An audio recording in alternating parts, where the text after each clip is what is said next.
कल मैंने तुम्हें कुछ पिक्चर भेजी थी, कुछ डायग्राम भेजे थे और मैंने कहा था इन्हें लिख लेना, इन्हें मैं समझाऊंगा कल। आज के लिए मैंने समझाने को बोला था। आप देखो मैं बता देता हूँ। कुछ मैं पुरानी बात रिपीट कर रहा हूँ। पुरानी बात रिपीट में ये है, मैंने तुमसे कहा था जो तुम्हें ध्यान रखने हैं, दो टाइप की रिक्तिकाएं जिन्हें हम वॉइड बोलते हैं वो ध्यान रखने हैं। पहली टाइप की वॉइड थे जिन्हें हम बोलते थे चतुष्फलकीय रिक्तिका यानी टेट्राहेड्रल वॉइड, और दूसरी थी अष्टफलकीय रिक्तिका यानी ऑक्टाहेड्रल वॉइड। दूसरी बात ये थी कि ऑक्टाहेड्रल वॉइड की जो संख्या होती है यानी अष्टफलकीय रिक्तिकाओं की संख्या जो है वो घटक कणों की संख्या के बराबर होती है। यानी किसी में घटक कण अगर 4 हैं तो अष्टफलकीय रिक्तिका 4 ही होंगी। चतुष्फलकीय रिक्तिकाओं की संख्या 2 गुनी होती है, यानी किसी में घटक कण 4 हैं तो चतुष्फलकीय रिक्तिका 8 होंगी। ये मैं तुम्हें बताया था। एक सबसे खास बात यह है कि तुमको ये ध्यान रखना है कि ये रिक्तिकाएं किसी भी यूनिट सेल में या किसी भी क्रिस्टल में ये पाई कहाँ जाती हैं। देखो बिल्कुल जो मैं बोल रहा हूं उसे नोट कर लेना कहीं। चतुष्फलकीय रिक्तिकाएं हमेशा बॉडी डायगोनल पर पाई जाती हैं। बॉडी डायगोनल किसे कहते हैं? जैसे कमरा है तुम्हारा, जिस कमरे में तुम बैठ के पढ़ रहे हो उस कमरे के कोनों को देखो, आमने सामने वाले कोनों को। तो जो कोई सा भी एक कोने का ऊपरी हिस्सा लो और उस ऊपरी वाले कोने को सामने वाले से, उसके जो अपोजिट डायरेक्शन में नीचे वाले से जोड़ो, नीचे वाले सिरे से। समझ रहे हो? कमरे में 2 कोने आमने सामने अपोजिट डायरेक्शन के लो, उस कोने का ऊपरी वाला हिस्सा ऊपर के कोने को नीचे वाले से जोड़ो, सामने वाले अपोजिट से। इसे कहा जाता है बॉडी डायगोनल। तो ये जो पूरा बॉडी डायगोनल बनेगा यानी विकर्ण जिसे हम कहते हैं, ये क्यूब का विकर्ण बनेगा। इस विकर्ण या बॉडी डायगोनल पर चतुष्फलकीय रिक्तिकाएं पाई जाती हैं। और ये पाई कहां जाती हैं? यदि इस बॉडी डायगोनल को देखो, मान लो मैं तुम्हें एक छोटा सा फिगर बना के दिखा रहा हूं कि अगर मान लो ये कोई 3D यूनिट सेल है, इस 3D यूनिट सेल में ये कोना है मान लो और ये कोना है, तो इसको मैं मिला दे रहा हूं। ठीक है, मतलब ये मैंने मिलाया, ये बॉडी डायगोनल है। तो इस बॉडी डायगोनल को तुम एक बात समझ लो, अगर मैं इसके 4 हिस्से कर दूं, मान लो ये बॉडी डायगोनल ऐसे आया और इसको मैंने 4 हिस्से बना दिए, 1 2 3 और 1 4। ठीक है, यानी ये कितने हो गए? 4 हिस्से हो गए इसके, यानी 1 2 3 और 1 4। हाँ, 4 हिस्से बना लो इसके। ये तो कॉर्नर वाले आइटम हो गए। तो इस 4 हिस्सों में ऑल्टरनेट जो चतुष्फलकीय रिक्तिकाएं होती हैं वो एक छोड़कर एक होती हैं, यानी एक यहां पाई जाएगी और एक यहां पाई जाएगी, एक छोड़कर एक। दूसरी बात, इस बॉडी डायगोनल की जो लंबाई है हमेशा, इस बॉडी डायगोनल की, देखो ये यूनिट सेल है, ये ए होती है, मैं तुम्हें बताया था ये ए होती है, ये ए होती है, और ये क्यूब है और क्यूब की हर लंबाई चौड़ाई सब बराबर होती है। तो ये अगर सब ये ए हैं तो ये बॉडी डायगोनल जो है हमेशा, ये बॉडी डायगोनल जो हमेशा निकल कर आएगा ये √3a आएगा। ए और ये इन सबको, ये भी ए है, तो इन सबको निकाला जाएगा तो ये √3 आएगा। यानी बॉडी डायगोनल जो होता है जिसे हम विकर्ण बोलते हैं, बॉडी डायगोनल ये बराबर होगा √3a। ठीक है, पहली बात तो ध्यान रखनी, बॉडी डायगोनल √3a होगा। दूसरी बात मैंने तो बता दिया, बॉडी जो चतुष्फलकीय रिक्तिकाएं वो कहां पाई जाती हैं? इस बॉडी डायगोनल पर पाई जाती हैं, बस, और कोई नहीं पाई जाती। और बॉडी डायगोनल मैंने तुमसे कहा था कितने होते हैं? बॉडी डायगोनल होते हैं 4।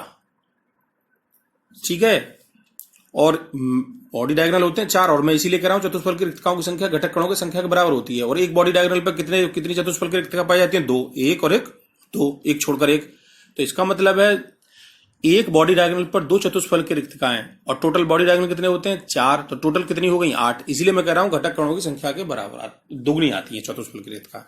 अब आती है अष्टफलकीय रिक्तिका। अष्टफलकीय रिक्तिकाओं की संख्या होती है घटक कणों की संख्या के बराबर। और वो कहां पाई जाती है?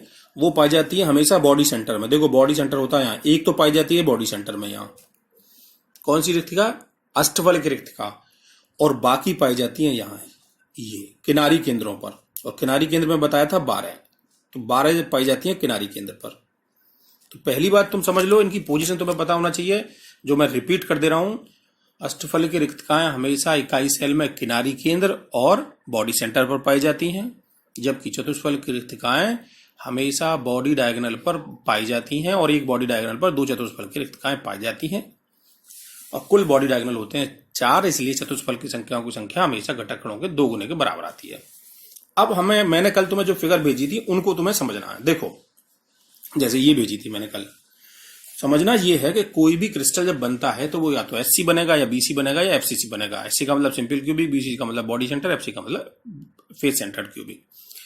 अब ये जो आयनिक यौगिक हैं वो 3 टाइप के हैं, मतलब 3 टाइप से मतलब है मेरा, एक तो ए बी प्रकार के, दूसरे मैंने कल भेजे थे ए टू बी प्रकार के, और एक भेजा था मैंने ए बी टू प्रकार के। मतलब ऐसे ए बी टू, एक है A B two, A two B, और एक है ए बी टू। 3 टाइप से हम इसे कह सकते हैं। इसको अगर देखोगे तो इसे कहा जाता है 1:1। 1:1 क्यों कहते हैं भाई? देखो 1:1 इसलिए कहते हैं कि अगर तुम समझ पा रहे हो तो इसमें कैटायन भी एक है और एनायन भी एक है, तो इसलिए इन्हें कहा जाता है 1:1। इसे अगर तुम देखोगे तो इसे कहा जाएगा 2:1 और इन वालों को कहा जाएगा 1:2, यानी 2 कैटायन, 1 एनायन, फिर 1 एनायन 2 कैटायन। और ध्यान रखना पहली चीज हमेशा कैटायन होता है यानी धनायन होता है, दूसरा ऋणायन होता है। ये बात सबको पता है कि जैसे ये कोई भी पहली चीज धनायन होगी, दूसरा ऋणायन होगी। ठीक है, तो ये 3 टाइप के आयनिक यौगिक हैं। अब इनमें तुम्हें जो समझना है मेन बात जो मैं कह रहा हूं, मैं एक शब्द जो बोल रहा हूं इसे ध्यान से सुनोगे तो अर्थ समझ में आ जाएगा इसका। जो बड़े आकार की चीज होगी धनायन और ऋणायन में से, जो धनायन बड़ा होगा या ऋणायन बड़ा होगा, जो भी इनमें से बड़ा होगा वो हमेशा जालक बिंदुओं पर पाया जाएगा। जालक बिंदुओं का मतलब है कोनों पर पाया जाएगा या पाया जाएगा उसके फेस पर। ठीक है, जालक बिंदुओं पर विशेष तौर से ये, यानी यूनिट सेल जो को निर्मित जो करेगा वो करेगा बड़े आकार का आयन। यदि वो ऋणायन तो ऋणायन, धनायन तो धनायन। 90% ऋणायन बड़े आकार का होता है, इसलिए ऐसा मान लो कि 90% ऋणायन ही जालक बिंदुओं पर पाया जाएगा, यानी कोनों पर और फेस पर। धनायन जो पाए जाते हैं या छोटे आकार के जो आयन, धनायन बोलो या छोटे आकार के आयन, वो पाए जाते हैं रिक्तकाओं में, या तो चतुष्फलकीय में या अष्टफलकीय में। ठीक है, अब अगली बात सुनो। अब ए बी प्रकार का हमने एक यौगिक लिया है, उसमें सबसे पहला एग्जाम्पल हमने लिखा है NaCl का। देखो ये रहा NaCl का, कल मैंने तुम्हें इसकी फिगर भेज दी थी, ये मैंने फिगर बना रखी है इसकी। NaCl प्रकार का मतलब है, अगर तुम देखोगे तो NaCl में Cl- का आकार Na+ से बड़ा है। समझ गए? पहली बात ध्यान से समझ लो, Na का आकार देखोगे तो 2-8, क्योंकि कुल 2 Na+ होता है 2-8 और Cl- होता है 2-8-8, तो Cl का आकार Na से बड़ा है, इसलिए ऋणायन बड़ा हो गया यहाँ। और अगर ये ऋणायन बड़ा हो गया पहली, और दूसरी बात ए बी प्रकार का है, क्योंकि 1 और 1, एक धनायन एक ऋणायन, तो ए बी प्रकार का है। दूसरी बात इसमें यह है, अब हमें यह समझना है कि इसको हमें बनाना कैसे है। देखो ये Cl- है। अब तुम एक बात समझ लो कि एक चीज तुम्हें याद रखनी है, इसमें NaCl की जो संरचना है वो FCC प्रकार की है। कैसी है? FCC प्रकार की, ये तुम्हें याद रखना है। और FCC में घटक कण कहां होते हैं? कोनों पर और फलक पर। ठीक है, दूसरी खास बात मैं तुम्हें बता दिया कि बड़े आकार की चीज जो होगी धनायन या ऋणायन में से, वो उसके जालक बिंदुओं पर पाई जाएगी। तो यहां बड़ा आकार कौन है? Cl- का। तो Cl- कहां पाया जाएगा? कोनों पर प्लस फलक पर, फलक केंद्र पर। वही तो मैंने लिखा है। क्यों लिखा है? क्योंकि Cl- बड़ा है, तो Cl- बड़ा होने की वजह से कोनों पर प्लस फलक पर पाया जाएगा। CCP का मतलब होता है FCC, मैं पहले बता दिया हूं, CCP बराबर FCC एक ही बात है। CCP बोलो FCC। तो Cl- पाया जाएगा कहां? कोनों पर प्लस फलक पर। अब देखो ये जो Cl- है, ये जो Cl- है, ध्यान ये रखना है, Cl- ये है पर यूनिट, मतलब Cl- और तुम लिख सकते हो यहां ऐसे लगा के equal to per unit, unit cell लिख दो इसे, यूनिट सेल, यानी एक यूनिट सेल में कितने Cl- होंगे? Cl- per unit cell. ठीक है, तो अब Cl- कहां है? Cl- है कोनों पर, तो कोने होते हैं 8। ठीक है, और योगदान कितना होता है कोने पर? 1/8। प्लस कहां पाया जाएगा? फलक पर, 6 गुणा 1/2, तो कुल मिलाकर 4 आ गए। घटक कणों की संख्या कितनी आ गई Cl- की? 4, एक इकाई सेल में। ठीक है, अब ऋणायन का हमें पता चल गया, ऋणायन कहां? जालक बिंदुओं पर। जालक बिंदु कहानी खत्म हुई। अब बात आती है कि Na+ कहां पाया जाएगा। तो मैंने तुमसे कहा एक तो तुम्हें याद रखना है कि NaCl की संरचना FCC प्रकार की है, बस इतना याद रखना, बाकी अपना आप बन जाएगा। क्यों बन जाएगा? क्योंकि Cl माइनस कहां पाया जाएगा? जालक बिंदु क्या कौन है और फलक, तो वो हमने लिख दिया। और Cl माइनस क्यों? क्योंकि Cl का आकार बड़ा है। अब Na+ को यहां याद रखना है, FCC में Na+ पाया जाता है चतुष्फल वो अष्टफलकीय रिक्तिकाओं में, यानी Na+ कहां पाया जाएगा? अष्टफलकीय रिक्तिकाओं में। तो Na+ की पोजीशन कहां है? Na+ की पोजीशन को मैं लिख दे रहा हूं ऑक्टाहेड्रल वॉइड। ऑक्टाहेड्रल वॉइड का मतलब है अष्टफलकीय रिक्तिका, और मैंने यहां लिख रखी है ऑक्टाहेड्रल वॉइड। तो ऑक्टाहेड्रल वॉइड अभी मैंने तुमसे बताया था, ऑक्टाहेड्रल वॉइड की दो पोजीशन है। एक पोजीशन तो है किनारी केंद्र और एक है बॉडी सेंटर, ठीक है। तो अब देखो Na+, ये जो Na+ है ये भी कैसा है? पर यूनिट सेल, एक इकाई सेल में कितने Na+ होंगे? वैसे तो कोई दिक्कत ना है, जब घटक कण 4 आ गए तो Na+ इनके बराबर ही होंगे। क्यों होंगे? क्योंकि अष्टफल की रिक्तिकाओं की संख्या घटक कणों की संख्या के बराबर होती है। तो Cl- कितना 4, तो Na+4 आ जाएगा। फिर भी तुम निकाल लो कहां का बता रहे हो, किनारी केंद्र और काय केंद्र। किनारी केंद्र होते हैं 12, और 12 और किनारी पर योगदान मैंने लिखवा रखा है 1/4, और प्लस बॉडी सेंटर पर योगदान कितना होता है 1, तो 4, 12 गुणा 1/4 3 आ जाएगा, प्लस 1 तो 4 आ गया। समझ गए? वैसे यहां से पता चल जाएगा जितने घटक कण उनके अष्टफल की रिक्तिकाओं संख्या बराबर होती है। तो NaCl का सूत्र बना 4Na+ प्लस 4Cl-, यानी 4 NaCl। अब इसका मतलब साफ है कि 4 NaCl से 4 NaCl मिलकर एक इकाई सेल निर्मित करते हैं, ठीक है। तो NaCl बात समझ में आ गई? 4 NaCl से एक इकाई सेल बनेगी, ये तुम्हें ध्यान रखना है। अब एक चीज होती थी कोऑर्डिनेशन नंबर, जैसे हम समन्वय संख्या बोलते थे। तो समन्वय संख्या ध्यान रखना, बोर्ड में बहुत बार पूछी गई है, कभी Cl- की कभी Na+ की। Na+ की 6 और Cl- की 6। इसका क्या मतलब है? ये Cn है, Cn का मतलब है समन्वय संख्या। Na+ की भी 6 है और Cl- की भी 6 है। अब क्यों है ऐसे मैं बता देता हूं। समन्वय संख्या मैंने तुमसे कहा था निकटतम पड़ोसियों की संख्या, यानी एक घटक कण को टच करने वाले घटक कणों की संख्या कितनी होगी, वो कहलाती है हमारी समन्वय संख्या।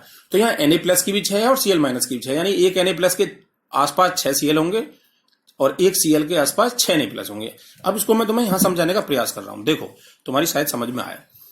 ये जो ये कण है, जो ये लाल वाले बने हैं, ये तो है रिक्तिकाएं, और यहां कौन रखा है Na+, यानी तुम ऐसे समझ लो ये Cl- है, ये Cl- है, लेकिन ये क्या है Na+।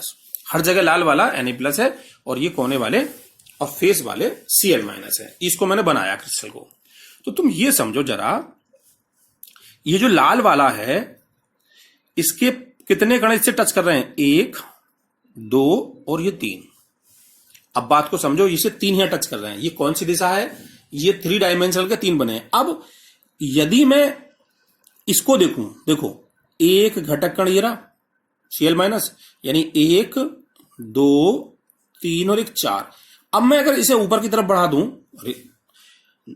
अगर ये तो एक ही यूनिट सेल है ना, आगे भी तो यूनिट सेल होंगी, तो एक तो इधर टच करेगा, तो कितने हो जाएंगे? 4, 1, 2, 3 और एक 4। तो ये हो गए, तो कुल कितने हो गए जी? 1, 2, 3, 4 और एक 5, और एक इस डायरेक्शन में बना दूं तो कितने हो गए? 6। मैं क्या कर रहा हूं, मेरी बात को समझने का प्रयास करो। ये 3D यूनिट सेल है, तो 3 वो तो बनाओगे, 3 डायरेक्शन तो बनाओगे ही। तो 3 डायरेक्शन बनाओगे तो ये तो लेफ्ट और राइट हो गए, ये इस एंगल में 2 हो जाएंगे क्योंकि दूसरी इकाई सेल बिताएगी, तो एक इधर हो जाएगा एक इधर हो जाएगा, 6 हो गए, मतलब ठीक है, एक इधर आ जाएगा और एक इधर आ जाएगा, तो कुल कितने हो गए? 6 Cl-। अब Cl- को देखो, इस Cl- को देखो जरा, ये Cl- देख लो, चलो कोई सा भी देख लो, 1, 2, 3। अब अगर मैं इधर बढ़ा दूं तो एक इधर आ जाएगा, इधर बढ़ा दूं तो एक इधर आ जाएगा, और एक इधर बढ़ा दूं तो इधर आ जाएगा, तो कुल कितने आ जाएंगे? 6 Cl-।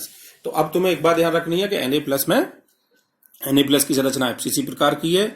बस बड़े आकार की चीज कहां रखी है मैं तुम्हें बता चुका हूं, ठीक है।